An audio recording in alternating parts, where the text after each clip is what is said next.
እንዲያ ከሆነ የጋብቻ ስርዓትን በተመለከተ በውኑ አለለክን እንተ ታማሰናለ ድንግልናክን ተብሎ የተጻፈ በመጽሐፍ ድንግልናችሁን በሜዳ የምትጥሉ ወዮላችሁ ተብሎ እንዲሁ በሜዳ አጭተኛ በሌለበት ቤተክርስቲያን ባላወቀችው ባልመዘገበችው ህገወጥ የሆነ ትዳር እንደ ጨረቃ ቤት ማለት ነው መንግስት በፈለገው ሰዓት ለልማት ሲፈልገው እንደሚያፈርሰው ሁሉ ማንንም ሰው የፈለገ ሰው ሁሉ የሚያፈርሰው ገንዘብ የሚያፈርሰው ዘመድ የሚያፈርሰው የሆነ ሰው እየገባ የሚያፈርሰው ክርስቶስ በመካከል የሌለበት አሐደ ሥጋ ብሎ ለመናገር እኮ ቅዱስ ሥጋና ክቡር ደም በመካከል ሊኖር ይገባል እና ያ ስርዓት በእውነት መልኳ የማትታወቅ በፊልተርና በዘመናዊ ቀለም ማንነቷን የደበቀች ሴት ማንነቱ የማይታወቅ ድምጹ ብቻ የሚሰማ እንዲያም ሲል ከአንገት በላይ ብቻ መልኩ በሚታይ አፕሊኬሽን እየተጫጩ አንዱ ከአውሮፓ ሌላኛው ከኢትዮጵያ የሚደረገው የጋብቻ ስርዓት ቤተክርስቲያን ነው ወይ ማለት ቤተክርስቲያን የምታዘው ስርዓት ነው ወይ ካልሆነ እስከ የት የመጣ ነው ይሄንን ጥቅስ አዲስ ነገር ይዞ የመጣ ሰው ጥቅስ ይጠቅሳል እንጂ አዲስ ነገር አምጣው ረፉ ስንላቸው ረፉ የሚል ጥቅስ አንጡልን ይላሉ በጣም ከሚያሳዝነኝ ነገር አንዱ ጠቅላላ መጽሐፍ ቅዱስ ላይ ተጽፎ እንዲገኝ የሚፈልጉ የዋሃንም ተፈጥረዋል መጽሐፍ ቅዱስ የተጻፈው በሐሳብ እግዚአብሔር እንጂ በሐሳብ ቢሲ አይደለም እስትንፋስ እግዚአብሔር መባላቸውም የእግዚአብሔር ሐሳብ ስለሆነ ነው የኛን ሐሳብ እዚያ ውስጥ ልክ እንደ ግል ማስታወሻ የግል ማስታወሻ አለ እኔ የፈለኩትን ምጽፍበት መጽሐፍ ቅዱስ ማንንም ሰው የፈለገውን የሚጽፍበት የግል አጀንዳ አይደለም ሰማያዊ የሆነ ርስትን የሚያድል በዚያ የምንመራበት ለዓለም ሞጅል ሆኖ መምሪያ ማለት ነው መምሪያ ልክ ለዓይነ ስውር በትር እንደሚያስፈልገው ሁሉ አዳምና ልጆቹ በዚህ ምድር ስንመጣ ያችን ድሮ ያጣናትን የእግዚአብሔርን መንግስት የምናገኝባት ጎዳናችን እርሱ መጽሐፍ ቅዱስ ነው ያ ደግሞ እስትንፋስ እግዚአብሔር ነው እያልሁ ያለሁት ያች ብትር መሬት እያንኳኳች ዓይነ ስውሩን ወደ ፈለገው ቦታ እንደምታደርስ ሁሉ ይህ መጽሐፍ ቅዱስም ክርስቲያኖችን እየመራ መንግስተ ሰማያት የሚያገባ ብቸኛ መንገድ ነው በዚያ መጽሐፍ ቅዱስ እንመራ ዘንድ ሲደክመን እኛ ወደ መጽሐፍ ቅዱስ ማደግ ሲያቅተን አውርደናና በዚህ በኩል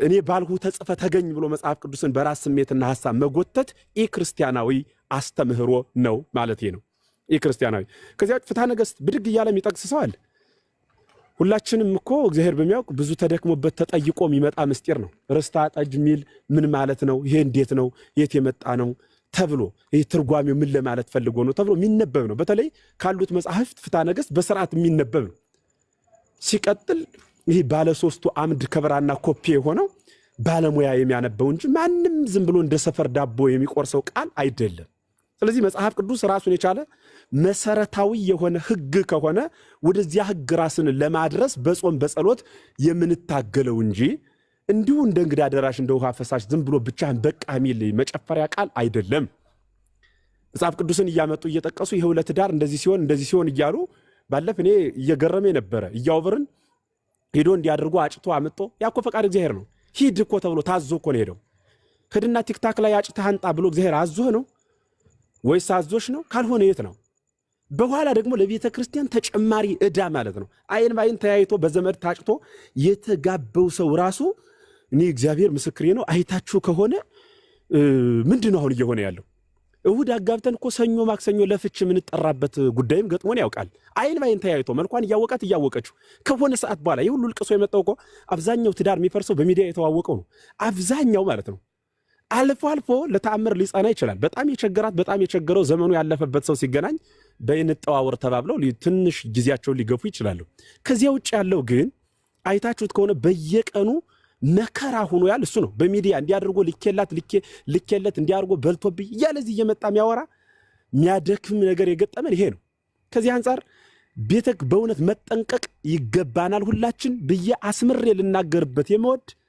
እግዚአብሔር የባረከው ትዳርና ባለቤቱ ያለበት ቅዱስ ሥጋውና ክቡር ደሙ ያለበት በፈቃድ እግዚአብሔር የተመሰረተ እርሱ ትዳር አማናዊ ትዳር ይባላል ዝም ብሎ ብድግ ብሎ ግን በቃ የሆነ በጣም ለአንዲት ሴት ብዙ ወንድ ተፈጥሮላታል ከተፈጠረው ብዙ ወንድ ግን አንድ ወንድ ተፈቅዶላታል ለአንድ ወንድ በጣም ብዙ ሴት ተፈጥሮለታል ከተፈጠረው ብዙ ሴት አንዲት ሴት ተፈቅዳለታለች ያችንኑ እንዴት ላግኛት ያችሁልህ ብሎ እግዚአብሔር እጅን ጎትቶ ወስዶ አያኖርም እያንዳንዳችን ግን ምን ኖር ከሰው ጋር ነው እግዚአብሔር እኮ ቸር ነው ደግ ነው መሐሪ ነው በአንድ ሰፈር በጣም ብዙ ጠያይም ሴቶች ጠያይም ወንዶች በአንድ ሰፈር ብዙ ባለሀብቶች በጣም ብዙ ድሃ ሴቶች በጣም ብዙ አለ መድቧል እግዚአብሔር። አንድ ሰብ የሀብታሞች ሰፈር ብቻ ብሎ የጠይሞች ሰፈር ብቻ ብሎ የዚህ እንትን ሰፈር ብቻ ብሎ እግዚአብሔር ገነጣጥሎ አልፈጠረንም። እግዚአብሔር ይመስገን ከሁሉ ዓለም በተለየ ኢትዮጵያውያን ስብርቅ አድርጎ እግዚአብሔር ፈጥሮናል። ያንኑ ይዞ መሄድ ነው ማለት። ጥቅስ የምትጠቅሱ ሰዎች እንደው የገረመኝ ጥቅስ ይጠቅሳሉ። ጥቅስን ልጥቀስላችሁ። ይህን ጥቅስ ተግባራዊ ማድረግ የሚችል ክርስቲያን አለ? ለምሳሌ ቅዱስ ዮሐንስ አፈወርቅ ጫማ ልትገዛ ወደ ገበያ ትሄዳለህ፣ ትለካለህ፣ አልሆነ ሲል ታወልቀዋለህ። ልብስ ልትገዛ ወደ ገበያ ትሄዳለህ፣ ትለካለህ፣ አልሆነ ሲል ታወልቃለህ። እንዲህ እያልህ በጣም ብዙ ትቀጥላለህ ይላል ሊቁ። ብለህ የሚገጥምህ ስታገኝ ትለብሳለህ ይላል። ለሚያልቅ ጫማና ልብስ ይህን ያክል ከተጠበብክ የማታልቅ ሚስትህንማ እንዴት አትምረጣት ብሎ ይናገራል። ይሄንን ይዘው ቀዳማይና ዳህራ ያለው በርግጥ ሰለስቱ ምዕት ደግሞ ሲናገሩ ምን ብለው ይናገራሉ? ሀብታም ከሆነ ድሃዋን ያግባት ይላል። ይፈልጋት ብሎ የቅዱስ ዮሐንስ አፈወርቅ የተናገረ ከነሱ ሐሳብ ፍሉጥ ሆኖ ተለይቶ ሳይሆን ልክ ጫማ እንደሚገጥም ሁሉ የለኔም ለሀብቴ ግጣም ብለፈልግ ሳይሆን ከአንተ ባለሀብት ከሆነ ድሃዋን ማለት መልክ ካለ መልክ የሌላትን፣ ሙሉ አካል ካለ ሙሉ አካል የሌላትን፣ ካለሽ የሌለውን ማለት ነው። በግልባጩ ለወንድ የሚነገረው ለሴት ያገለግላል። ያንኑ ማድረግ የሚችል ሰው አለ ወይ? ዛሬ ብዙ ሰዎች እኮ ቆመው የቀሩት በሴትም በወንድም በኩል ለሀብታቸው፣ ለመልካቸው፣ ለሐሳባቸው፣ ለዝናቸው የሚመጥን ሰው በመፈለግ ሲጠሩ አንደኛ ፈቃድ እግዚአብሔርን አፍርሰዋል።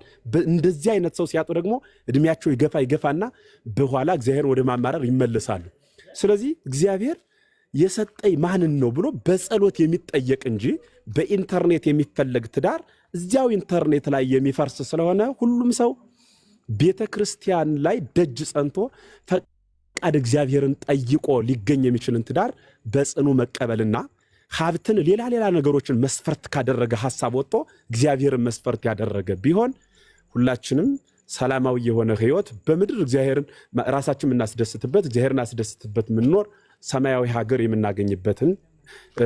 የምናገኝበት ይሆናል ማለት ነው። እንዲያ ካልሆነ ግን ዛሬ መስሎን ብንገባበትም ነገ አጠነው እንደምናዝንበት ሁላችንም መጠራጠር የለብንም ለማለት ነውና የተፈጠረበትን ሰው ዓላማውን ማወቅ ማለት ነውና ይሄ የምንኩስና ህይወት ቅድም ተናግረውታል። ወደ ምንኩስናው ዓለም ለመሄድ እግዚአብሔር ነው የሚመሰገንበት።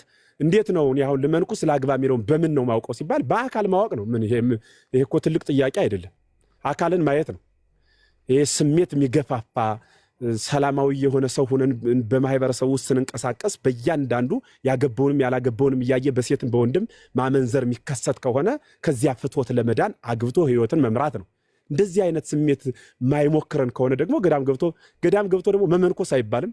ገዳም ገብቶ አቦክሮ የሚባል አለ። እርሱን አድርጎ የገዳሙን ህይወት መለማመድ ማለት ነው። ፍጹም ጾር ሲጠፋለት የአበውን አስኬማ መሸከም ነው። በዚያ እየተጋደሉ መኖር ነው። ስለዚህ ይሄን መያዝ ነው። ከእናታቸው ማህፀን ስለ መንግስተ ሰማያት ራስን መስለብ በቃ ያንን ፈተና ተቋቁሞ ቢሆን መኖር ማለት ነው። አንዳንዶቹ ጽኑ ፈተና እያለ ጥለውት የሚሄዱ አሉ። ጽኑ ፈተና እያለ ጥለውት የሚሄዱ ማለት ነው። ፈተናውን እያዩት ግን ጥለውት ይሄዳሉ። ምክንያቱም ስለ መንግስተ ሰማያት ያን ጾር እችላለሁ ብለው ማለት ነው። እንደዚያ ማድረግ ደግሞ ያም ጀግንነት ነው። ግን ሄዶ በረጅም ጊዜ አርዲቱን እያገለገሉት በተአቅቦ ሊኖሩበት የሚችል ህይወት ነው ማለት ነው። ይሄን መልመድ የተፈጠረበትን ዓላማ ሰው ማወቅ፣ አሁን ምን ላይ ነው ያለው ብሎ ራስን መጠየቅ፣ የገንዘብ ሳይሆን የህይወት ኦዲት መስራት። አሁን ምንድን ነኝ እኔ ማን ነኝ? ምን እያደረኩ ነው? ለመጣሁበት ዓላማ እየዋልሁ ነው ወይ? ሰው ለሁለት ነገር ነው የተፈጠረው፣ ዘር መተካት፣ እግዚአብሔር ማመስገን። ዘር የምንተካው በወረደው መልአክ ትክ ለመሙላት ነው። እግዚአብሔርም እናመሰግነው የወረደው መልአክ ግብሩ ማመስገን ስለነበረ ነው። አለቀ። ከዚያ ውጭ ያለው ሌላው ትርፍ ነው። ንህነሰ ወለጥነ ስርዓቱ ህጎ ለእግዚአብሔር እንዲል ሐዋርያው ቅዱስ ጳውሎስ። እኛ ግን ገለባብጠነዋል። አሁን ዘር መተካትን እንደ ትርፍ ገንዘብ አላዳረሰኛ አለ። እስኪ ካዳረሰኛ ገባለሁ የሚሉ ሰዎች አሉ። ዘር መተካትን እንደ ትርፍ ዋና ቋሚ ዓላማ አድርገው የያዙት የትኛውን ነው? ይሄ ገንዘብ መሰብሰብ፣ ማከማቸት ወዘተ እንዲህ አይነት ነገሮች፣ ስልጣን መያዝ፣ መማር፣ ረጅም ጊዜ መማር፣ መመራመር፣ እንዲያም ሲል በፍልስፍናው ዓለም ራስን መቃኘት፣ እኒህ ነገሮች እንትን ሆነዋል። ቋሚ ማለት የማይቀየሩ የማይነቃነቁ ማለት ያኛውን እንደገና ተገልብጦ ደግሞ የመጣንበት ዓላማ እግዚአብሔር ማመስገን ሲያዳርስ ነው። ከወር አንድ ቀን ከዓመት በጥምቀት ምናምን ቤተክርስቲያን መገኘት፣ አንዴ በልደት ሌላ ጊዜ በሞት የሚገኙም አሉ። እንዲያ እንዳንሆን እግዚአብሔር ይርዳን። መምህራኑ ጨምሩበት። ያልተባለውን ለማለት ነው ማዶ ለማዶ የሚሄደው ያልተባለውን ለመግለጽ እንኳን ያስቸግራል። ሊቃውንቱ በጣም ብለውታል። እግዚአብሔር ይስጥልን።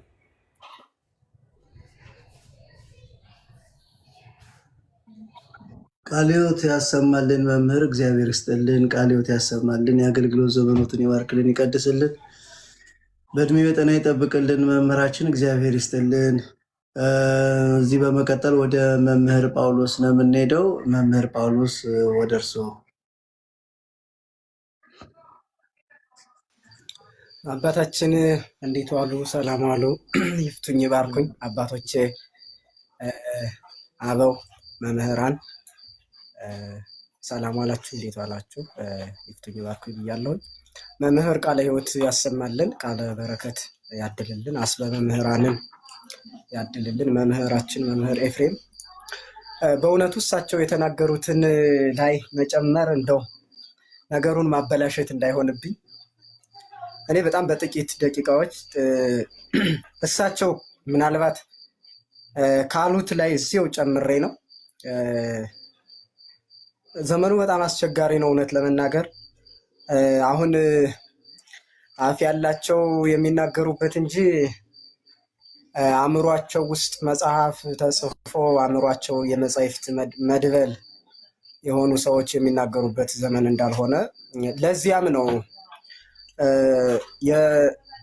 የሌሎች ተሸካሚ ወይም ደላላ የሆነ ትውልድ የተፈጠረው የሚመስለኝ ለዚያ ነው። መምህራን ቤተ ጉባኤ የሚያስተምሩት ትምህርት ሌላ፣ ዓለም ላይ የምናገኘው ሰው ሌላ። በኦርቶዶክሳዊት ቤተ እግዚአብሔር ውስጥ የሚያልፍ ወይም እያለፈ አለ የምንለው ሰው ምናልባት ቀፎ የሚመስል ዝም ብሎ የተጠራቀመ የተዋቀረ ዝም ብሎ አካሉ የተሰበሰበ ነገር የሚመስል ያለበት ጊዜ ነው። ይሄ ደግሞ መክቸፍ ትውልዱን መሳት የዘር ሰንሰለቱን የመተው እንትን ይታይበታል።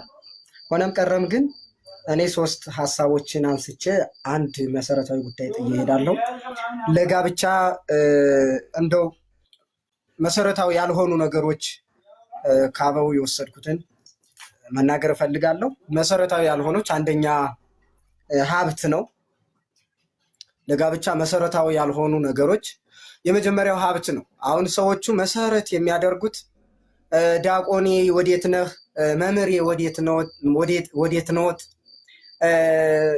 አሁን ላይ ወጣ ብሎ እያየ ነው ያለ ዲያቆና እህቶቻችን ለምንድን ነው መምህራንን የምትፈሩ እያሉ እስከዚህ ድረስ የደረሱ ሰዎች አሉ።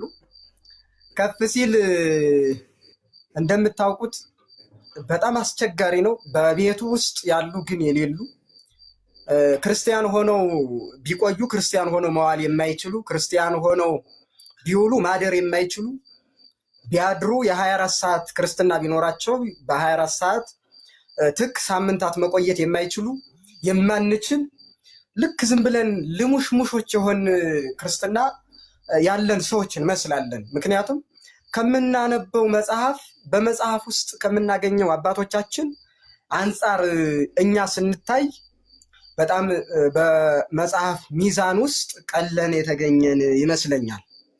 ምክንያቱም ከቤተ ክርስቲያኗ አገልጋዮች ከኛ ከወጣቶች ጀምሮ ቅድም እንዳሉት አባታችን ኢትዮጵያ ውስጥ ያለችትን ደመግቡ ሆና ሀብት የሌላትን ላለማግባት ያለን እቅድ ወይም የምናወጣው ፕላን በጣም ልዩ ነው። እውነት ለመናገር አሁን ድንግልና ይኑር አይኑር አይደለም ጉዳዩ። አሁን የቤተ ክህነቱም ሆነ የሌላኛው ድንግልና ይኑር አይኑር፣ ቅድስና ይኑረን አይኑረን፣ ትጸልያለች አትጸልይም፣ ይጸልያል አይጸልይም፣ ይጾማል አይጾምም፣ ሰው ታከብራለች አይደለም። መሰረታዊ ሀሳብ እንዴት አድርጌ ሀብት ማማ ላይ ልውጣ ነው ወንዱ። ስለዚህ አቅዶ ወይ አረብ ወይ የሆነ ዓለም ላይ ይገባል ማለት ነው። ግን ይህ መሰረት አይደለም። ያው መጽሐፍ ቅዱስ መጥቀስም አስፈላጊ ባይሆንም መጽሐፍ ኢዮብ እንደሚነግረን ራቆቴን ተወለድኩ ነው የሚለው። ጸጋ እግዚአብሔር አካል ከእግር ጥፍር እስከ ራስ ፀጉር እግዚአብሔር ለክቶ መጥኖ ማስረከብ ነው። ከዚያ በኋላ ያለው በእኛ የሚመጣ እንጂ በእኛ የሚመጣ በሂደት የሚመጣ ለውጥ እንጂ ሰው መቼም ሀብት እግዚአብሔር ተዘጋጅቶለት የሚወለድ ሰው የለም። ራቆቱን ነው የሚመጣው። በኋላ ላይ ግን የሚሰበስበው ለፍቶ የሚያገኘው ነው። እሱ መስፈርት አይሆንም። ሌላኛው ሁለተኛው በጥቂቱ ለመግለጽ ሁለተኛ ብዬ የምናገረው ተክለ ቁመና ነው። ተክለ ቁመና ይሄ ቅድም ሲሉት እንደነበረው አንገቱ እስከሚጣመም ድረስ አይቶ አይቶ አይቶ ሲበቃው በቃ ታርጌት አድርጎ ልክ ለጠላት እንደተተኮሰች ጥይት እንደምን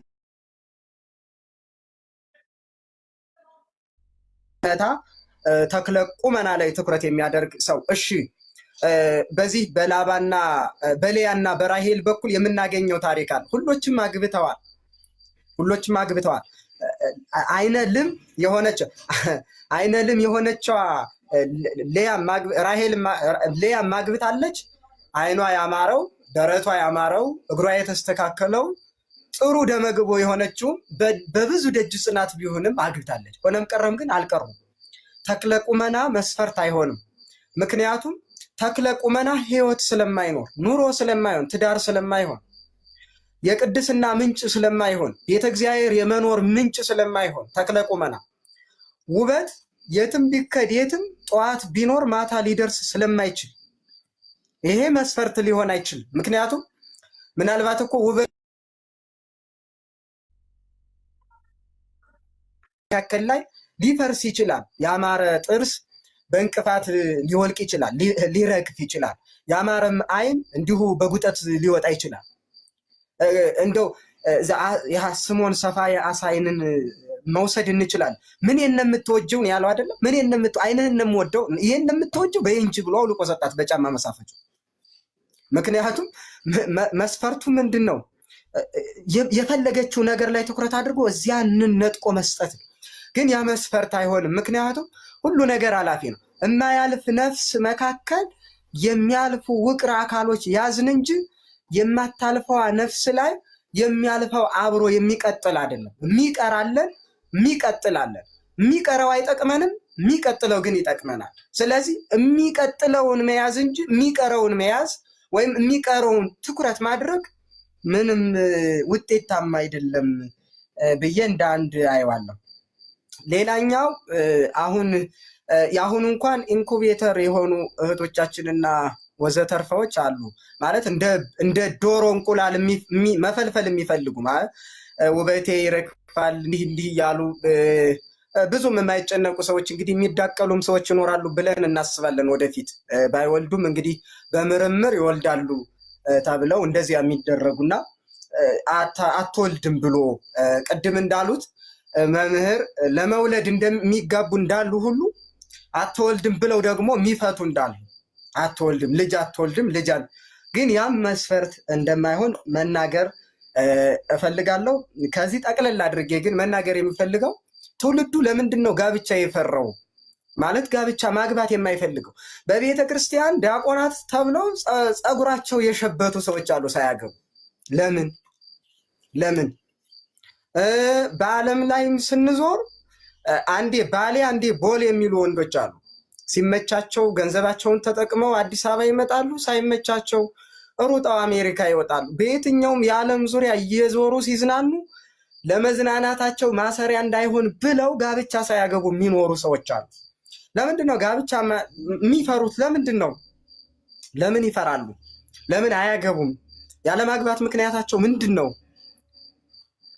ምንድን ነው ምክንያታቸው? ለምን አያገቡም? ፈሪ ስለሆኑ፣ በጣም ጋብቻን ስለሚፈሩት፣ ቀበቶ ስለሌላቸው።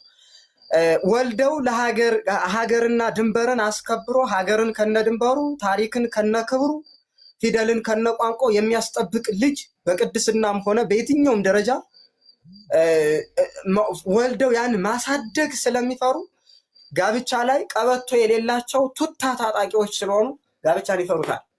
ስለዚህ በየትኛውም አጋጣሚ የትኛውም ሰው ብዙ ጊዜ አይታችሁ ከሆነ በጣም ሲበቃቸው ተዝናንተው ጋብቻ ላይ ሄደው ይጠጋሉ ማለት ነው። ከዛም ሄደው እንግዲህ ያለው ነገር እንደምታዩት ነው። ብዙ ነገር አለው። ከዚያ ውጭ ደግሞ ሮሆቦት ባል የሆነላቸው ሮሆቦት ሚስት የሆነላቸው ወንዶችና ሴቶች አሉ። ሮሆቦት ጋራ የሚገናኙ ለቤተ ክርስቲያን አባቶች በጣም አስቸጋሪ የሆኑ ከሮሆቦት ጋራ የሚገናኙ ያ ማለት በቁስ ራሳቸውን እያረኩ የሚኖሩ ግን በሃይማኖት ሰንሰለት ውስጥ ተወሽቀው የሚኖሩ ውስጣ ላያቸው ከእግዚአብሔር ቅርብ የሚመስል ግን ሩቅ የሆኑ እኛ ስናያቸው እግዚአብሔር ጠንቅቆ ልክ እግዚአብሔርን ጠንቅቀው እግዚአብሔር ባለው መንገድ የሚሄዱ የሚመስሉ ግን ደግሞ ከመጋረጃ ጀርባ ሌላ የሆኑ ሰዎች ይኖራሉ። እና ይህ ሁሉ ግን ለዚህ ሁሉ ማሰሪያው አባታችን ቅድም መምህራችንን ቀድሞም የነበሩ አባቶች ሲሉት እንደነበሩት ጋብቻ ብዙ ነገሮችን ማስጣል ይችላል። ብዙ ነገሮችን ማለት ነው። ከብዙ ኃጢአቶች መራቅ የምንችለው በጋብቻ ስንታሰር ነው፣ ወይ መመንኮስ አለያም ደግሞ ማግባት እንጂ እንደው ዝም ብሎ ቀበቶን እያላሉ መኖር እንደኔ መስሎ የማይታየኝ። ለዚህም ጥቅስ አያስፈልገው። ምክንያቱም አባቶቻችን ገና እያለቀሱ ገና ሳያውቁ ጋብቻን ይፈጽሙ ስለነበረ ማለት ነው። እና እንደዚያ ነው። በጣም አበዛው፣ ይቅር በሉኝ። ጥቂት ነገር ነው መናገር የፈለግኩትኝ። በመምህር ላይ ይህንን መጨመርም አልፈለግኩትኝ። ምክንያቱም እሳቸው ያሉትን እንደደገምኩት ነው እየተሰማኝ ያለ። መምህራን ይቅርታ ካጠፋሁ እታረማለሁ።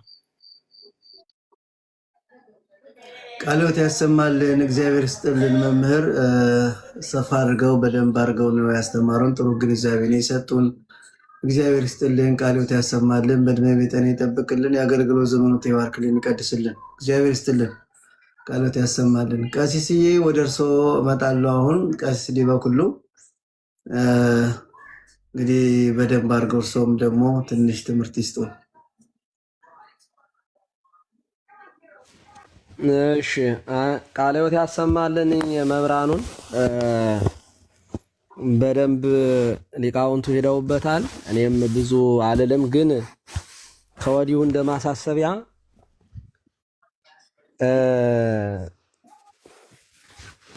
መምህራን በእውነት በትህትና ነው የምናገረው። ይሄንን እንደው እንደ መካሪ ምናምን ሁኜ ሳይሆን መቅደም መቻል አለብን።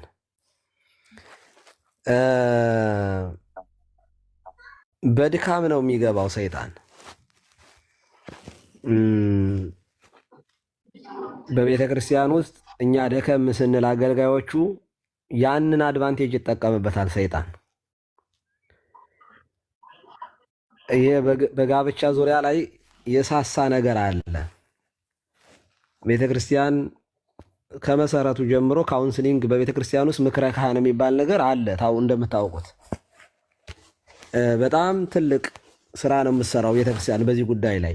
ጋብቻን አጀንዳ በጣም እንደቀላል የምታየው አይደለችም ቤተክርስቲያን። አንደኛ በነገራችን ላይ የጋብቻ ዓላማው መጨረሻው መጽደቅ ነው፣ መዳን ነው። የጋብቻ ኮንክሉዥኑ መጨረሻው ምንድን ነው ቢባል መዳረሻው መዳኛ ነው፣ መዳን ነው ማለት ሰማያዊ ዓላማ ወይንም ደግሞ አጀንዳ ያለው ነው። የእግዚአብሔርን ሐሳብ የያዘ ነው። ሰዎቹ በጋብቻ ውስጥ እንደ እግዚአብሔር ሐሳብ ቢኖሩ የሚፈወሱበት፣ የሚድኑበት፣ ካልኖሩበት ግን የሚጠየቁበት፣ በገሃነም ሊፈረድባቸው የሚያስችል ነገር ነው። ቀላል ነገር አይደለም። እንግዲህ ጋብቻ ቅድስና ነው። በቤተ ክርስቲያን በክርስቶስና በቤተ ክርስቲያን መካከል ያለው አንድነት የአካልና የራስ ምስጢር በጋብቻ የሚተነተን የሚብራራ ነው እና ምስጢር ነው። በጣም ትልቅ ምስጢር ነው። ወደ ትንታኔ ገብቼ በሊቃውንቱ ፊት ጥቅስ እየጠቀስኩ ማውራት አልፈልግም፣ ግን ዓላማውን ማወቅ አለብን። ጋብቻ መጽደቂያ ነው፣ መክበሪያ ነው፣ መፈወሻ ነው፣ መዳኛ ነው። የሆነ በጣም ሲምፕል ነገር ይሄ በ70 እና 80 ዓመት መኖሪያ አይደለም። እዚህ የሚቀር ምናምን እንደዚያ እንዳንገምት ነው። በጣም ትዳሩን በስነ ስርዓት የመራ ሰው የሚጸድቅበት ነው። ምክንያቱም ትዳር መውጫ የለውም። ታውቃላችሁ፣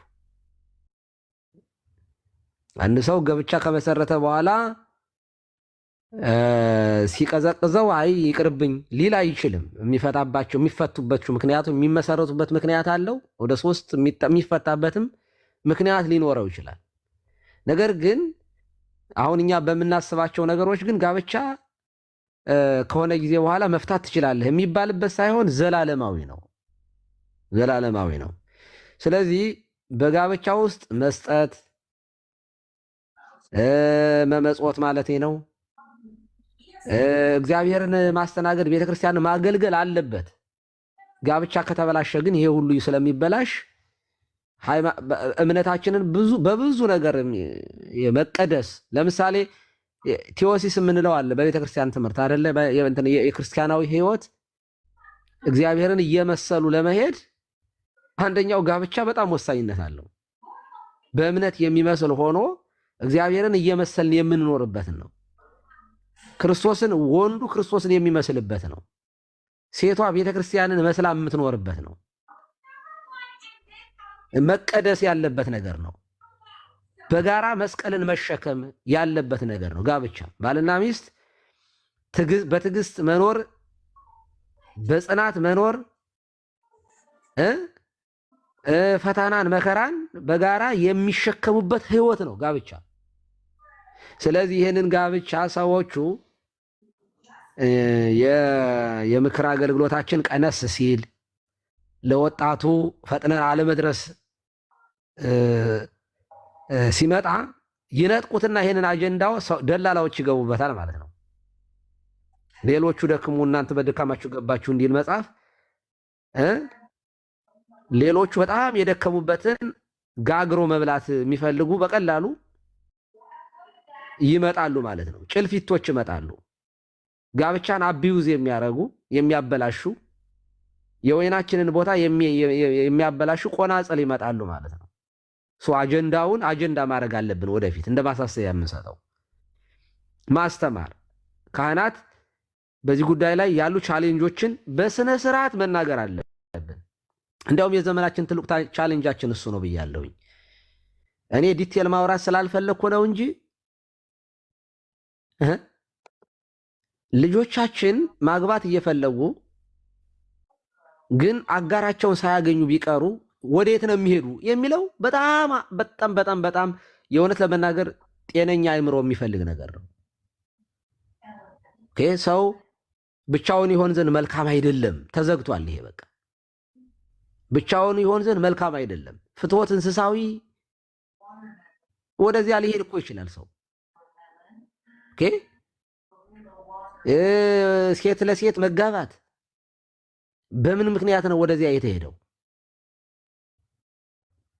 አጋንንታዊ የሆነ አሰራሩ ሰዎች የሚገቡት ምንም ሪዝን ስለሌላቸው ነው ብሎ መውሰድ አይቻልም። ምክንያት ይኖራቸዋል። ያንን ምክንያት ማምከን ያስፈልጋል። በነገራችን ላይ እንደው በጣም ይቅርታ አድርጉልኝና እንደው ፈርዘር እጄ ላውራ። እንደው ዓለሙ ሁሉ ጠፍቶ ማለት እንደው ሰው ሁሉ ጠፍቶ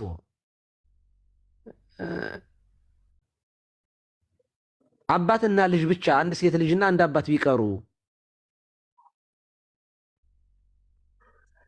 ምንም ይሆን ይመስላችኋል?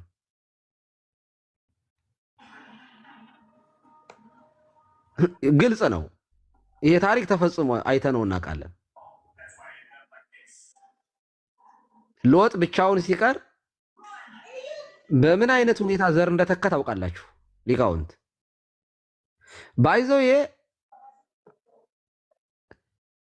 ዘመድ ራሱ ያክስት ያጎት ልጅ ብቻ ቢቀር ያክስትና ያጎት ልጅ ሊጋባ ይችላል? አይችልም።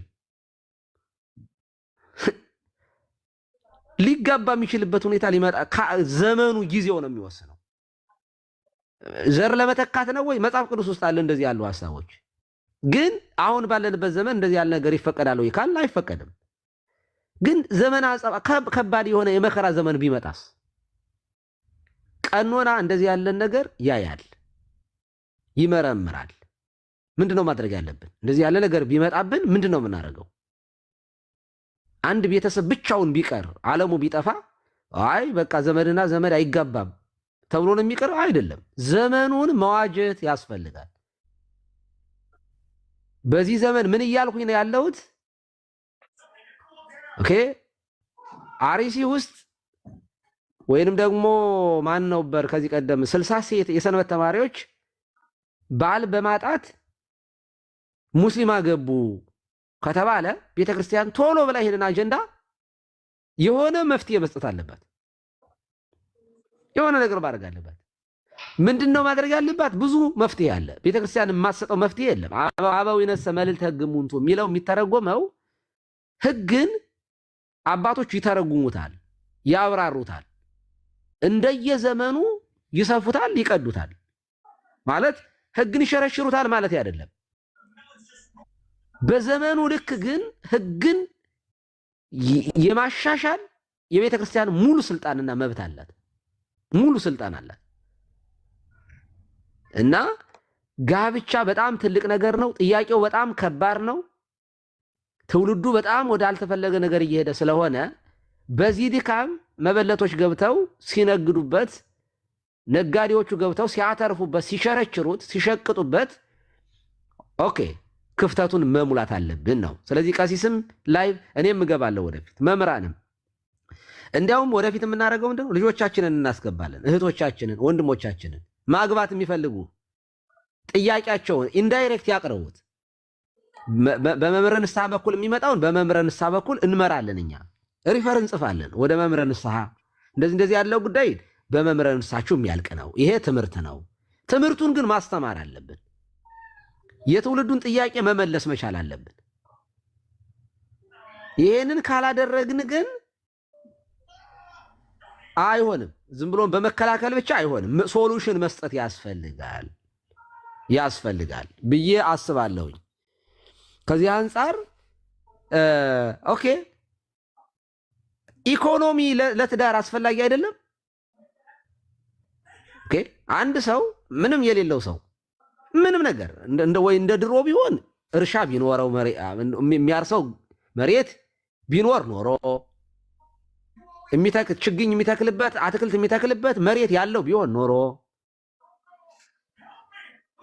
ትዳርን በአግባቡ ለመመስረት ነው። መቼም ትዳር በቃለ እግዚአብሔር ብቻ የሚኖርበት ሳይሆን መብላት መጠጣት ያለበት ነው። ልጅን ማሳደግ መውለድ ያለበት ነው። ስለዚህ ልጅ ለማሳደግ ኢኮኖሚ አስፈላጊ አይደለም? አስፈላጊ ነው። እንደው ዝም ብሎ በምናን የሚኖርበት ህይወት አይደለም። መናኝም እንኳን ሳይበላ አይኖርም። ይበላል። ወይንም ደግሞ ለከዊነ እሳት ካልበቃ ወይም በጣም የጸሎት ህይወት ሊኖረው ይገባል እንጂ ሳይበላ ለመኖር ቅድስና ይፈልጋል። ሌላ ማይረጋ ሌላ ነው። እግዚአብሔር መፈታትን ነው የሚሆንብን። ስለዚህ እያወራው ያለሁት ነገር ምንድነው? የትውልዱ ጥያቄ አለ በትዳር ጉዳይ ላይ። አሁን አግብቼ ለምሳሌ አንተ አንድ ዲያቆን ኦኬ ከዚህ በኋላ ማግባት አለብህ፣ ካላገባህ መቀደስ አትችልም እንደ ፍትሐ ነገሥቱ ይህንን አፕላይ ላድርግ ብላ ብትል ቤተክርስቲያን ኦኬ ያ ዲያቆን አግብቶ ትዳር መምረት የሚችልበት አቅም አለው ወይ? ኦኬ አቅም እኮ ሃይማኖት ነው፣ ማመን እኮ ነው ለትዳር። አዎ እውነት ዋናው እሱ ነው። ማመን መታመን ነው፣ መተማመን ያለበት ነው። እኔ ከሚል ወጥቶ እኛ ማለት ያለበት ነው። ትዳር እንደምታውቁት ትዳር ውስጥ ገብቶ እኔ ማለት አይቻልም። ባልና ሚስት እኛ ብለው ነው የሚያወሩት። አንተ አንቺ ትብስ አንተ ትብስ የሚባባሉት እኔ ብስ እኔ ልቅደም በትዳር ውስጥ የለም። ታውቃላችሁ ትዳር ውስጥ ገብቶ እኔ እሱ ሳይሆን እኛ በጋራ መኖር አንድ አካል የሚኮንበት ስለሆነ ይሄንን የሚያበላሽ ነገር ምንድነው? ኢኮኖሚካሊ ማኖር ባይችልስ ትዳሩን ከመሰረተ በኋላ ችግር ቢገጥመስ? እዚህ በሉቃስ ወንጌል ለምሳሌ በሉቃስ ወንጌል 14:28 ላይ ወእመዋሃዱ እምኔክሙ ዘይፈቅድ ይህን እጽባ ይፈዳ አኮኑ ይቀድም ወይነብር ወሐስብ ጻጻኦ እመቦ ዘያክልዎ ከመይሳርር መሰረቶ ብሎ የሚያወራው ነገር አለ። አንድ ሰው ህንፃ ቢጀምር ቤት ለመስራት ቢነሳና አስቀድሞ ማድረግ የሚገባውን ነገር ሳያደርግ ቀርቶ ሳይጨርሰው ቢቀር ሰዎች ሁሉ ይሳለቁበታል፣ ይስቁበታል፣ ያፍራል ይላል። በእርግጥ ይሄ ነገረ ድህነት ያለበት መስቀሉን ተሸክሞ መሄድ ያለበት ክርስትናን ጀምሮ የማይጨርስ ሰው መጨረሻ ሀፍረት ሊገጥመው እንደሚችል ክርስትና ሁሉን ትቶ መከተል ራስን መካድ ያለበት እንደሆነ የሚያስረዳ በምስጢር የመጣ ቢሆንም ዳር ጀምሮ ትዳሩን በስነ ስርዓት መምረት ባይችልና ኃላፊነቱን መወጣት ባይችል ሰዎቹ ሊስቁበት ሊሳለቁበት ፈት ጋለሞታ ሊሉት አይገባም። ስለዚህ አስቀድሞ መሰረቱን መጣል አለበት። ጤናማ የሆነ ነገር መኖር አለበት። ለዚህ እኛ አይ ምንም ችግር የለውም ዋናው ነገር እምነት ነው፣ የገንዘብ ጥያቄ ምናምን እሱ በኋላ የሚመጣ ነገር ነው። ኦኬ ስብከት ላይ ይሰራል፣ መሬት ላይ ይሰራል ወይ? ይሰራል ወይ? ኦኬ ዝም ብለህ አግባት፣ ምንም ደሞዝ ባይኖርህም መሬት ባይኖርህም የምታርሰው የምትነግድበት ገንዘብ ባይኖርህም ዝም ብለህ አግባና ውለድ ማለት እንችላለን? ሽንት ቤት ወልደው ልጆቻቸውን የሚጥሉ የሉም? በምን ላሳድገው ብለው መንገድ ላይ የሚጥሉ የሉም? ልጅን ስጋ አስበልቷል። ታውቃላችሁ አባቶች፣ ድህነት በጣም አይጥ ነው፣ መጥፎ ነው፣ ሰይጣን ነው። ድህነትን በጣም ልንፈራው ይገባል። ድህነት በጣም የረከሰ ነገር ነው። ሰርቶ መለወጥን ቤተክርስቲያን ታበረታታለች። እግዚአብሔር ስንፍናን ይጠላል። ሰርተን መለወጥ አለብን። ግን ደግሞ እንደ ሀገራችን ያለ ነገር መሬት ላይ ላወረደውና እንደ ኢትዮጵያ ያለ ሰርቼ መለወጥ እየፈለኩኝ ግን ሰርቼ እንዳልለወጥ ኢንቫይሮንመንቱ ተለውጧል። እንዳልነግድ መንገድ ተዘግቶብኛል። እንዳላርስ ድሮን ይወረወርብኛል። እንዴት ነው ትዳሬን ሰርቶ ለመለወጥ ራሱ አመች ሰላም ያስፈልጋል። አመች የሆነ ሁኔታ ያስፈልጋል። አለዚያ ትዳር ይበተናል፣ ይፈተናል ነው። ስለዚህ ምንድን ነው ማድረግ ያለብን የሚለውን አይ ቲንክ ዲፕሊ ገብተን ማውራት ይኖርብናል። እንደው ገንዘብ ዝም ብሎ አያስፈልግም የምንለው ነገር አይደለም። ኦኬ ሁለቱን እንዴት ነው አስማምቶ መሄድ የሚቻለው? መምረጥ ይቻላል። እንደምታውቁት ዝም ብለህ ግግም ብለህ አግባ አይባልም። ሰው መርጦ የማግባት መብት አለው። አንድ ሰው መርጦ የማግባት ካገባ በኋላ ግን ኮንዲሽናል በሆነ ሁኔታ መከነች፣ ሰነፈች፣ ጠቆረች፣ ደህየች ብሎ መፍታት አይችልም። ምርጫውን ግን መጀመሪያ ላይ መምረጥ ይችላል። ሲመርጥ ሃይማኖቷን በእምነት የምትመስለው እግዚአብሔርን እየመሰሉ የሚኖሩበት መሆኑን ጤናማ ህይወት ያላት መሆኗን ማየት አለበት። እሱም ይህንን መረዳት አለባት እሷም። እና አቮይድ አድርገን ኢኮኖሚውን ጉዳይ አስወጥተን አናወራም። ኢኮኖሚውንም አብረን ግን በቦታው ላይ እናወራዋለን።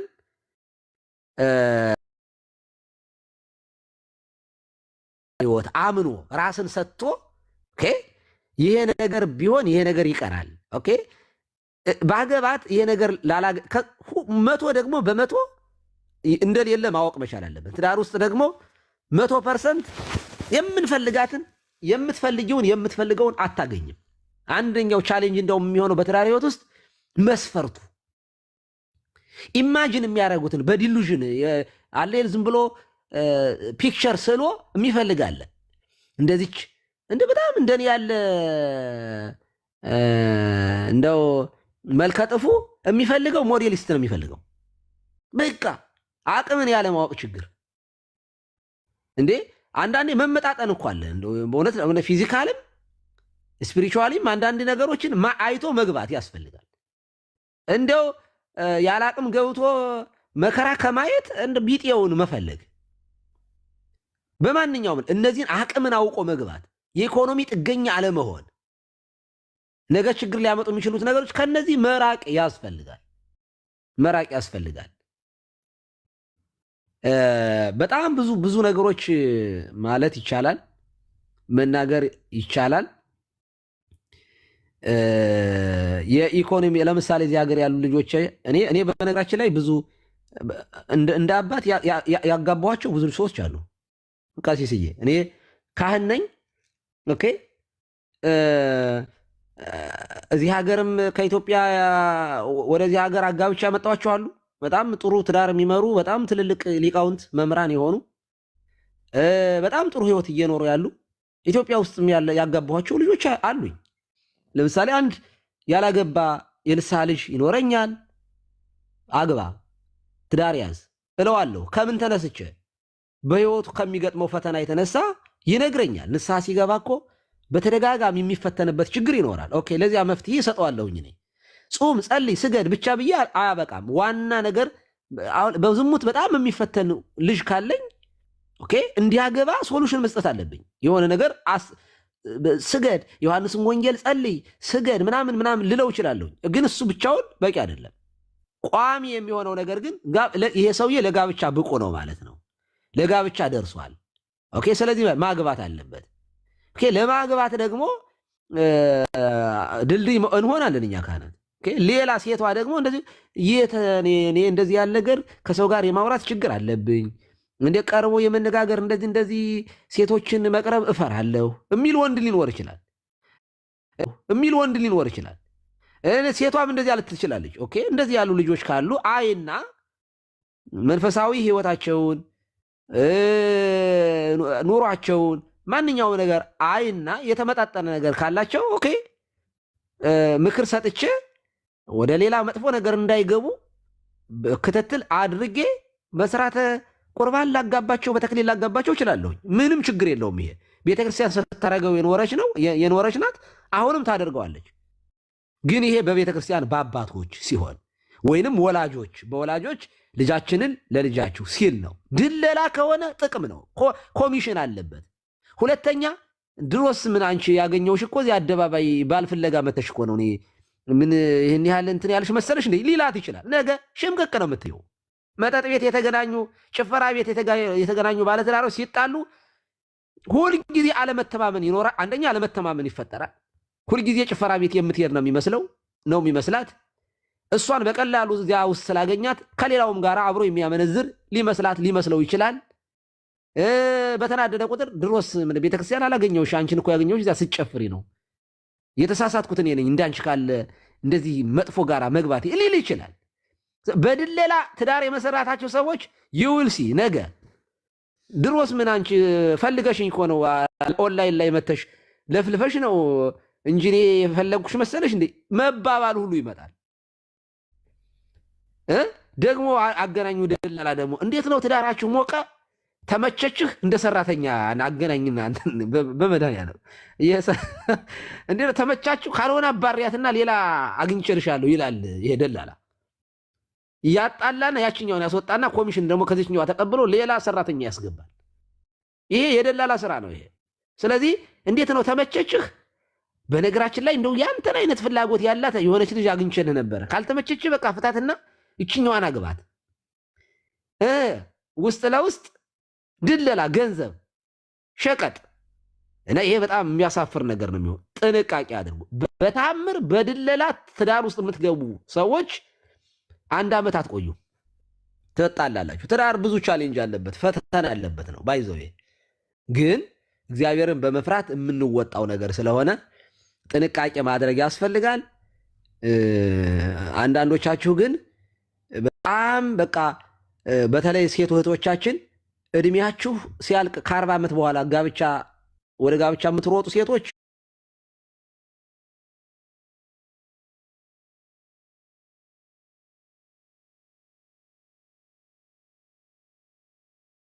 በዚያን ጊዜ ነገር ጎርቶኛል። አቋቋም በጊዜው እንዳልማር እንዳላውቅ ያደረገኝ ተቋማዊ ሲስተሙ ነው። አለመማረን የሚያወግ መማረን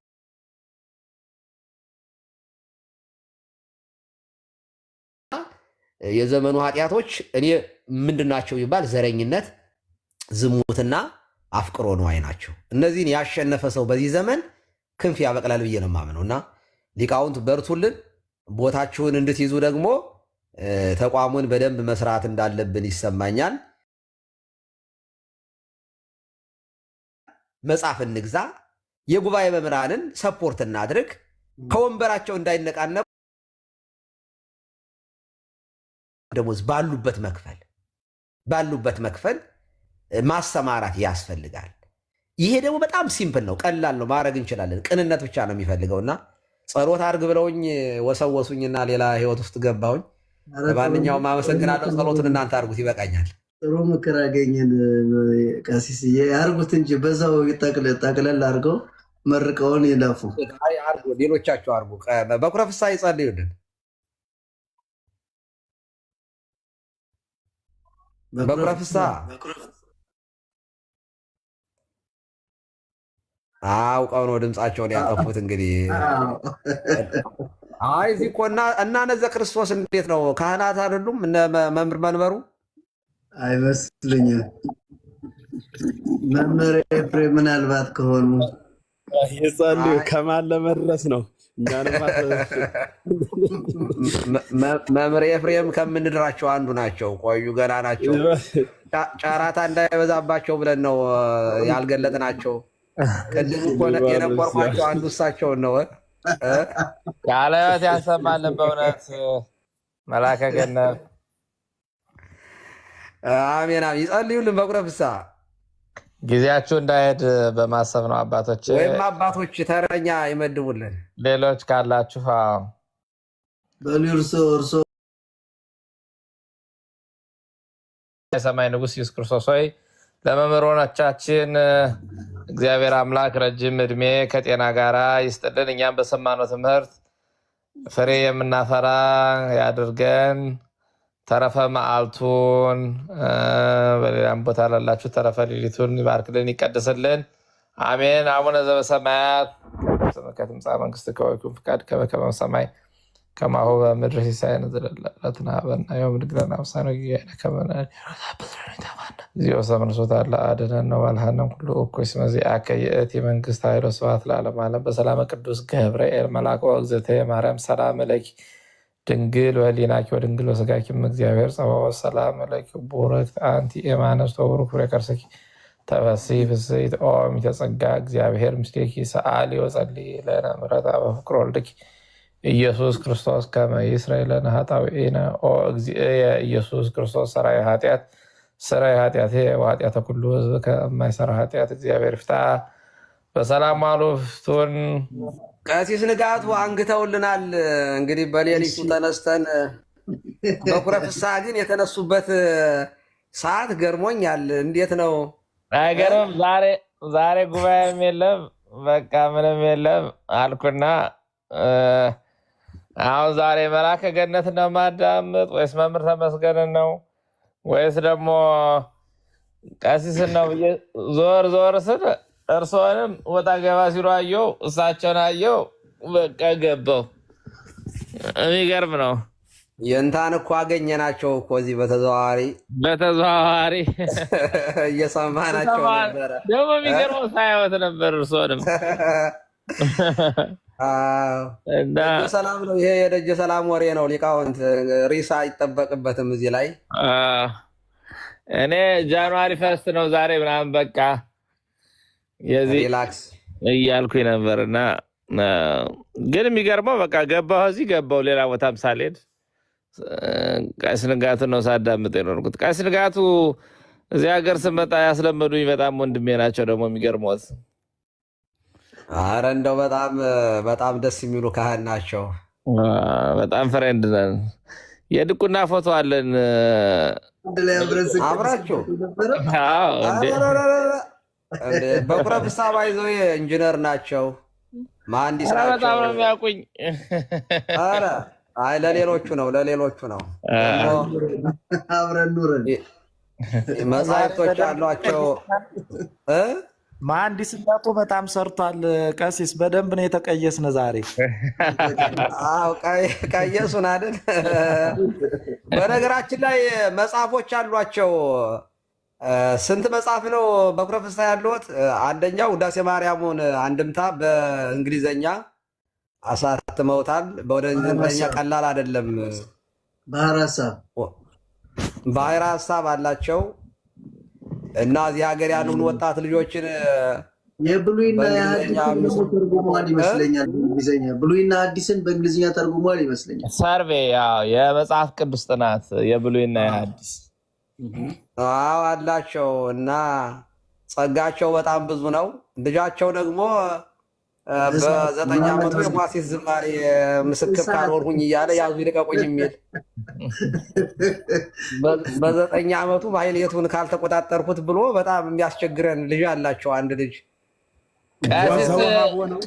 ቀሲስ በጣምነቱ ተመክሊታ እውነቴን እኮ ነው። ቢያዩት በመድኃኒዓለም እስኪ አንድ የሆነ ነገር ይክፈቱልን። ለነገሩ ቀሲስ ይደክማቸዋል። ይበቃል። ያደረጋችኋቸው እኮ በቃ መሐንዲሱ ነው ከቀየሱ ነው እንጂ አዎ መሐንዲሱ ነው። ይገርሞታል። በጎጃም በጎንደር ያልዞሩበት ሀገር የላቸውም። በዚህ እድሜያቸው በእድሜ እንኳ ያው እንበልጣቸዋለን፣ ሲኒየር ነን እኛ። ግን ይገርሞታል። ልጃቸው እስኪ አንድ ይክፈቱልን፣ የልጆትን አንድ ዝማሬ ሲቃኝ የሚያሳይ አንድ እስቲ። ኧረ ማምላክን የቆ ቀልዴን እኮ አይደለም። ሲያዜም ብትሰሙት የተለየ ልጅ ነው። እስኪ አንድ ይክፈቱልንማ። እንዴ በማስረጃ ነው እኛ የምናወራ፣ ዝም ብለን እኛ እናወራም። ቀስዬ በጥቅስ ነው መምሬ ፍሬ የምናወራኛ ለመወርከ እኮ ነው ችግር ነው። እኔ በጣም የሚገርም ልጅ ነው ያላቸው። ይገርሞታል። እያወጡ ነው አሁን በኩረፍስ። በነገራችን ላይ ቀደም ሲል ስናወራው የነበረውም አንዱ ከዚሁ ነው የሚተረጎመውና መውለድ እንግዲህ እንደሚታወቀው አይጥም ጉርጥም ሌላውን እንስሳትም ይወልዳል። የሰው ልጅ ልዩ የሚሆነው ምድር ላይ ጠፍቶ በስብሶ ሙቶ እንደሚቀረው እንደ ምድራዊ እንስሳ ዝም ብሎ ወልዶ የሚለቀቅ አይደለምና ከመሰረቱ ጀምሮ ቀዳማዊ ልደቱን በስጋ ከራሱ እንዳስገኘው ዳህራዊ ልደቱን ከቅድስት ቤተ ክርስቲያን ወስዶ አስገኝቶ እስከ መጨረሻው ድረስ መከታተል ማስተማርና የሚያሳድጉትን ልጅ ዕለት ዕለት መንከባከብ ይጠይቃል። የዘመኑ ትውልድ እንደምታውቁት ለዕለት ሆዱ የሚቆነጥሰውን ተክል ነው መንከባከብ የሚያውቅበት። ቀንና ሌሊት ውሃ የሚያጠጣ እንጂ ሰማያዊ ላይ ብዙ ትኩረት አይደረግም። እስኪ እንስማላቸው። በጣም ግሩ እስኪ ማሳየት ይችላሉ ቪዲዮውን በኩረፍሳ? እኔ ሸር ማድረግ እችላለሁ። አልመጣልኝም። ኦኬ ቆዩ፣ እስኪ ቆዩ። እኔ እርስዎ ጋር ወይ እገባለሁ። ቆዩ፣ እስከዚያ አሰሙን እሱን። እሺ ይታያል? አይ አይታይም፣ ግን ድምፁን ያሰሙን። እስከዚያ እኔ እከፍታለሁኝ።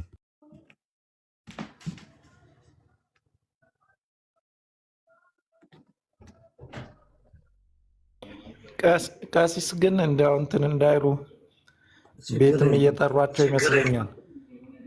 ግን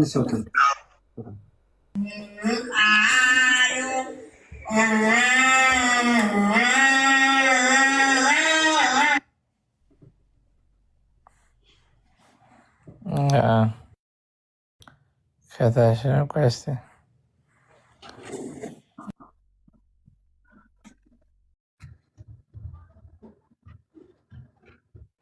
እምቢ ካለዎት ድምፁንም ብቻ ቢከፍቱት ግድ የለም። በድምፁ እንመርቀው።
ትንሹ ነው።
ራሳቸውን እያገለሉ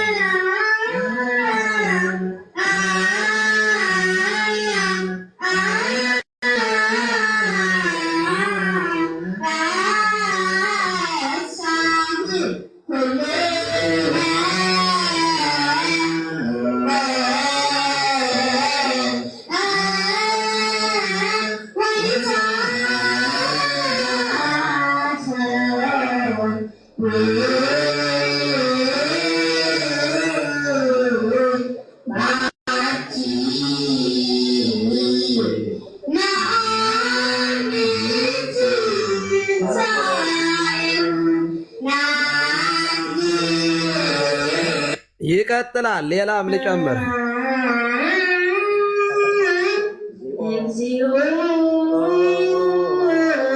የሚመራው ነው።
ይቺ ደግሞ ሴቷ ናት። ይሄ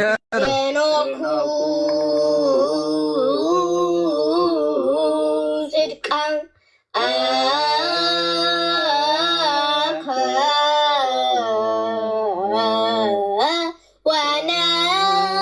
ወነገርኩ አድኖተከ ከሰትኩ ቃላቲከ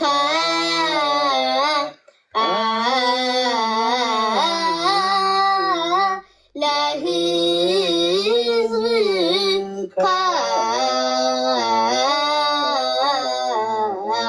ኢትዮጵያ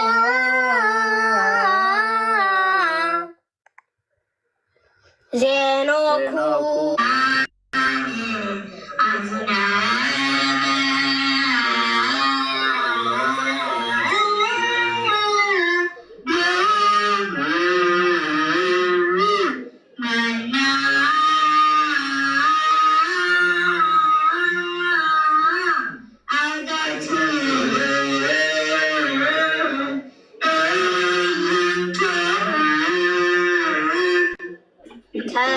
ተሰቅለዋማ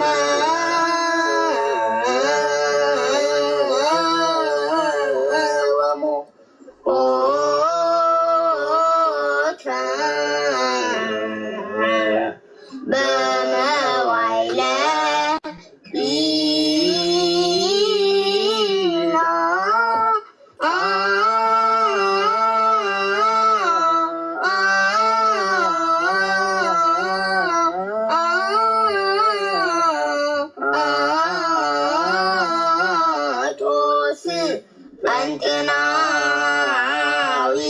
አንድ ቆይ በጣም ብዙ አንድ ደግሞ አንድ ነገር ብቻ ልጋብዛችሁና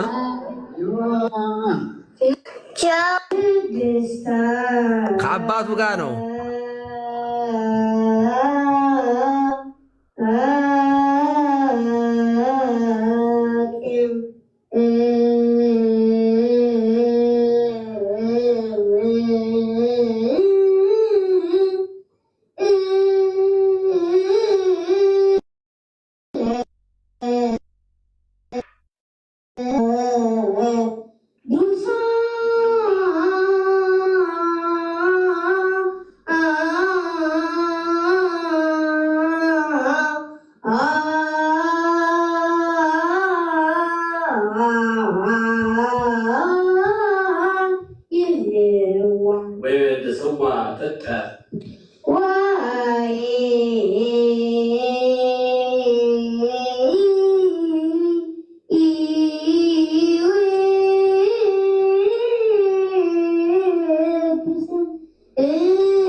አይበቃችሁ? ይሄ ታምረኛ እኮ ነው። ይሄ እኮ እናንተ ይሄ እኮ አይዶን ነው እንዴት እንደምገልጸው። አዩ አይደል መምህር ኤፍሬም ባሉ ተጠያቂ እናንተ ናችሁ። እንግዲህ ከዚህ በኋላ እኔ ነገ ጀምሬ በቃ አቋቋም ቤት ነኝ። ማምላክ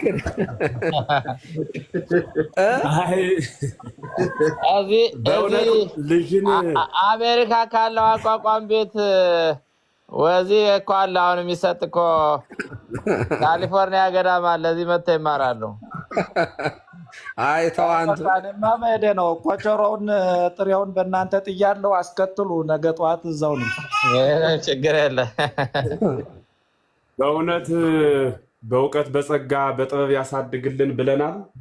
ልጅን በጥበብና በሕግ እግዚአብሔር ማሳደግ ማለት ከጥቅስ አልፎ በሕይወት ተደግፎ ማየት ማለት ይሄ ነውና መጥቀስ ሳይሆን መኖር ሲኖር ነው ያየ ነው። በእውነት ለማታውቁ ምዕመናን አሁን ሲጮህ የነበረው ቃል እግዚአብሔር የሆነች ነጠረች ወይ አበበ የዘመረው ዝማሬ የዚያ ምልክት የሌለው ዝም ብሎ እንደፈለገ ወደ ታችን ቢጎትቱት ወደ ላይ ቢያወጡት ችግር የሌለበት ጩኸት አይደለም። ይሄ ጩኸትና ሰማያዊ የሆነ ቅዱስ ያሬድ የጮኸው ምልክት ያለው አልፈን ስንሄድ በሕግ አምላክ ሚል ጎርደን ስንተው ደግሞ ለምን ጎረድከኝ ብሎ ራሱ ዜማው ጥያቄ የሚጠይቅ ዝል፣ ግዕዝ፣ አራራይ ተብለው ከሚነገርላቸው 3 የዜማ አይነቶች መካከል የሆነው እሱ የተመሰጠረበት የእግዚአብሔር ቃል ነውና ይሄን እግዚአብሔር በሚያውቅ እኔም አላውቀው ሰማሁት እንጂ ማለት ነውና በጣም የሚገርም አስተዳደግ ነው።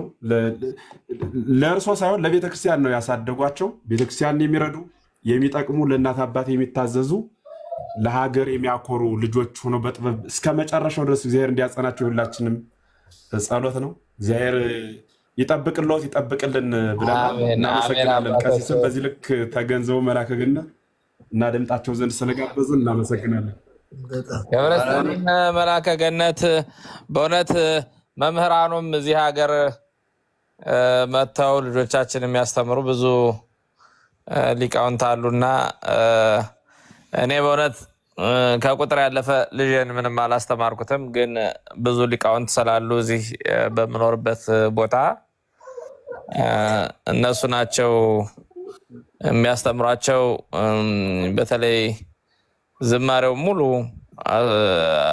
የሚያስተምሩ አሉ። እኛ ጋር የዝማሬ ድጓ መምህር አሉ። እኛ በምንኖርበት ከተማ የአቋቋም መምህራኖች አሉና ያው አሁን አሜሪካ እንግዲህ የሌለው በረከቱ እና ትዕግስቱ መረጋጋቱ ካልሆነ በስተቀር በሚበላ በሚጠጣው በሚታየው በምንማረው ነገር አሜሪካ የሌለ ነገር የለም። ያው እንደምታውቁትና በተለይ መምህራኑ መምጣታቸው በባዕድ ሀገር ኢትዮጵያ ያሉ ወንድሞቻችን እህቶቻችን ልጆቻቸውን ለማስተማር አይችሉም እና ቢያስተምሩም እኔም በህፃነቴ አውቀዋለሁ። ግብረ ድቁና ልንማር ስንሄድ ያው ሊያስተምረን የሚችለው ከዲያቆናቱ አንዱ የለየ ነው እና መምህራኑ ቢኖሩም ለእኛ አይደርሱም እና እዚህ ግን በውጭ ዓለም አትብ ገጼ ጀምሮ የሚያስተምሯቸው መምህራን ስለሆኑ በጣም እድለኞች ናቸው እና መላከ ገነትም እንዲሁ ልጆች ያስተምራሉ። በጣም አያለው በደንብ ቅዳሴ የሚያስተምሯቸው ልጆችን እዚህ በፊት ሳይ ነበርና በየቦታው የሚደክሙ ትልልቅ መምህራን እግዚአብሔር ይጠብቅልን። ወላጅ ደግሞ አክሰንቱ ይበላሻል እንደዚህ ይላል ሳይል ለመንፈሳዊ ትምህርት ቅድሚያ መስጠት በጣም ትልቅ ነገር ነው በእውነት። ያው ቀሳውስቱ ልጆቻቸው የሃይማኖትን ትምህርት ሲወዱላቸው እነሱ ይመሰገኑበታል። ግን ያው ስራው የእናቶችም ጭምር ነው። በጣም ትልቁን የሚከታተሉ እናቶች ናቸው እና ክህነቱን ወደውታል ማለት ነው። በባሎቻቸው ደግሞ የባል ያንሶ ደግሞ ይሄኛውም ሊደገም ነው ሳይሉ በጣም በእውነት እኔ ባለቤት አለቃታለሁ። ልጆቻችን ዲያቆናት እንዲሆኑ በጣም እኔ ልጄ ከ8 ዓመት ጀምሮ ነው ዲያቆን ካልሆነ እያለች ባለቤቴ አንቃ ያዘችኝና ደስ ይላል። እግዚአብሔር አምላካችን ሁላችሁም እንግዲህ በቀለም ወልዳችሁ የምታስተምሩም በየቦታው የግዴታ ባታገቡም ገና የሆናችሁትም ዋናው ዞሮ ዞሮ አባትነት ቅድም እንዳልኩት በተለያየ መንገድ ነውና በተለይ ደግሞ የቀለም አባት ከወላጅ አባትም በላይ ነውና የቀለም አባት በመሆናቸው በጣም ደስ ይለናል። አባቶች በርቱ፣ ሳትሰለቹ አስተምሩ፣ አላማ ይዛችሁ አስተምሩ። መምህራን ጠንክሩ ነው የምለው። እግዚአብሔር ይስጥልን። ቀሲስ ደክሟቸዋል፣ እናመሰግናለን። ትትና ይዟቸው ነው አባታችን ቅድም ጀምረው ደክመዋል መሰለኝ። ቤትም እየፈለጓቸው ይሆናል።